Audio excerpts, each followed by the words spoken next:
Welcome to this explainer. You know, as a senior economic policy researcher, I spend my days deep in the data, tracking the long-term trends that actually shape our daily lives.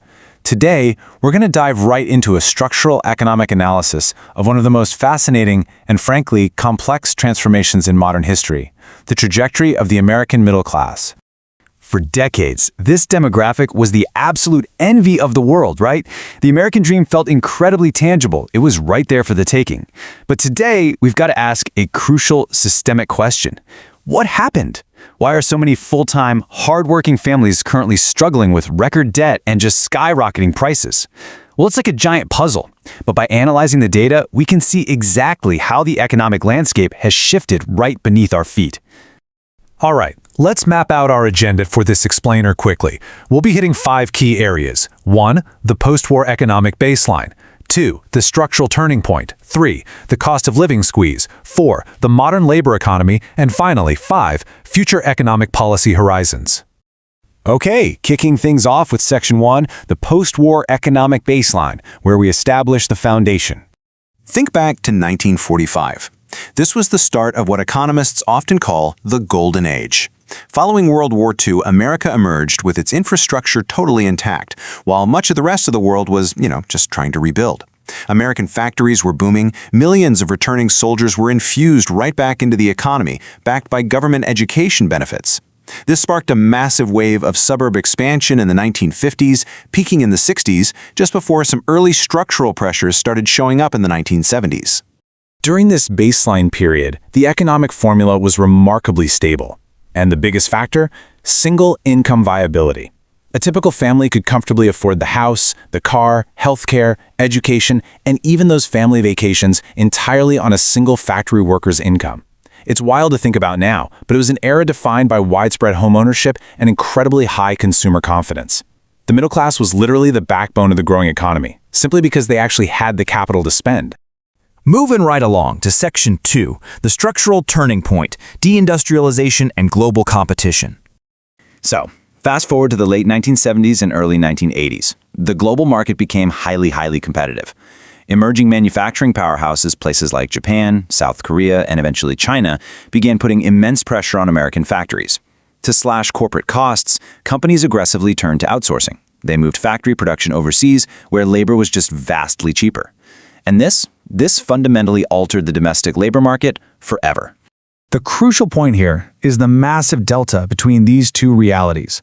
We went from an era of domestic manufacturing dominance, where jobs didn't necessarily require a fancy college degree but still paid well enough to buy a house, straight into an era of globalized production. When those factories closed down, millions of jobs just vanished. Workers were forced into lower-paying alternatives, or worse, faced straight-up unemployment.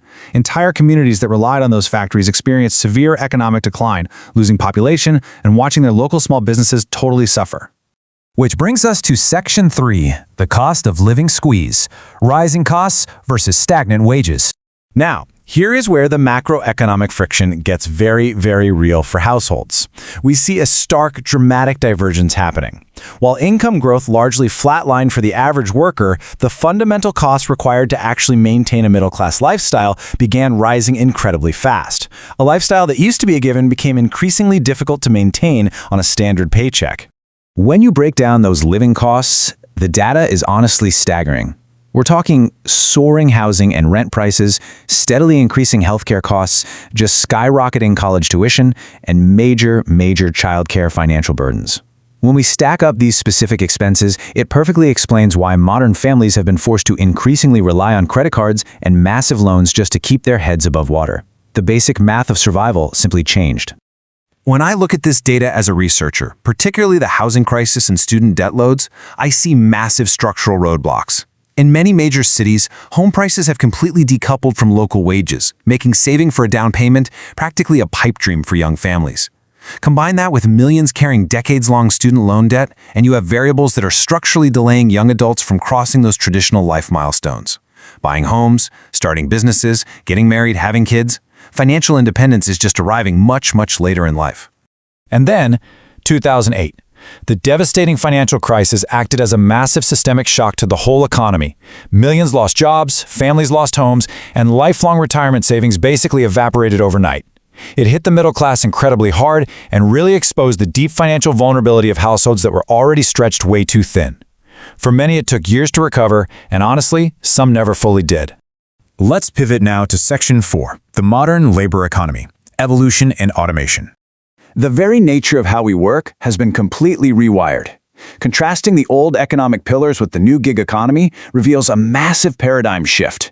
As traditional jobs became less stable, we saw this massive explosion of rideshare drivers, delivery workers, and freelancers. Traditional jobs used to offer stable wages, health insurance, and retirement plans. Modern gig work? Well, it offers amazing flexibility, sure, but it almost always lacks those crucial safety nets. It highlights a huge modern trade-off: flexible opportunity versus deep economic uncertainty. And we can't ignore the tech elephant in the room. The rapid integration of artificial intelligence, advanced tech, and automation has turned entire industries upside down. Efficiency is way up, absolutely, but many traditional roles have vanished or completely changed shape.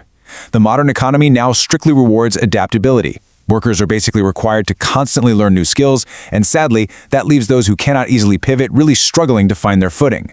So, what's the net result of all this? An intensely concentrated wealth gap.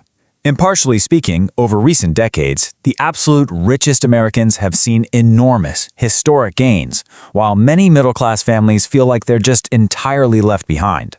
And this concentration of wealth is exactly what is fueling the intense, ongoing debates we see every day regarding taxes, fair wages, housing affordability, and broader economic policy.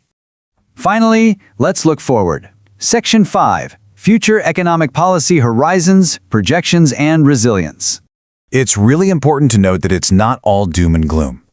Despite these immense pressures, there are genuine, clear signs of systemic hope. We are actively seeing the creation of entirely new expanding industries. Technology is leveraging remote work options, which actually allows people to live in more affordable areas away from pricey city centers. Cities themselves are starting to actively invest in affordable housing solutions, and workers are accessing advanced training programs to rapidly adapt. History proves over and over that economies constantly evolve, and the middle class has certainly overcome daunting challenges before. If there is one core takeaway from this explainer, it's this. This is a story of profound economic transformation. It's a story of challenges, adaptation, and incredible resilience. It isn't just a simple narrative of decline. Today's generation absolutely faces a completely different reality than the post-war generation. Higher costs, intense global competition, lightning-fast tech shifts, but that core, fundamental desire for stability and opportunity, that remains. We just need a completely new blueprint to get there. The rise of the middle class literally built one of the most powerful economic engines in human history. So, the ultimate policy question we have to leave you to ponder today isn't just about what went wrong in the past. It's about the future. Can we structurally rebuild this economic foundation for the decades ahead? Can America rebuild it? What do you think? Thank you so much for joining me for this explainer, and as always, keep asking the big questions.